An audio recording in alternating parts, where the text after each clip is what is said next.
The New York Times interviewing 50 women in 6 weeks, and what some of them had to say was not so flattering.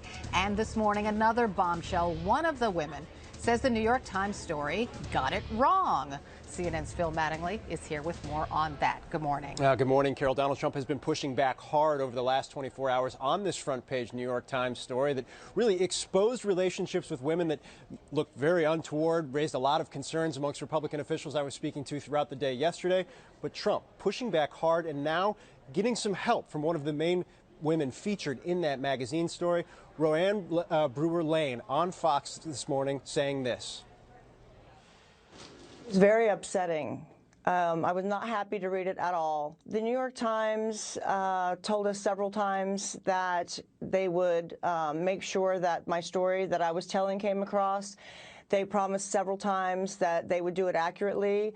They told me several times, and my manager several times, that it would not be a hit piece and that my story would come across the way that I was telling it and honestly, and it absolutely was not. They did take quotes from what I said, and they put a negative connotation on it. They spun it to where it appeared negative. I did not have a negative experience with Donald Trump. He was very gracious. I saw him around all types of people, all types of women.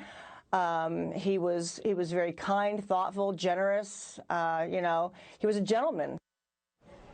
Now, Carol, Donald Trump has been touting that appearance all morning, saying it, quote, blows up the New York Times story. Now, it's worth noting the New York Times story was a story put together over the course of a 6-week investigation. Dozens of women who have worked for Trump or with Trump over the course of his career were spoken to, not just this one woman.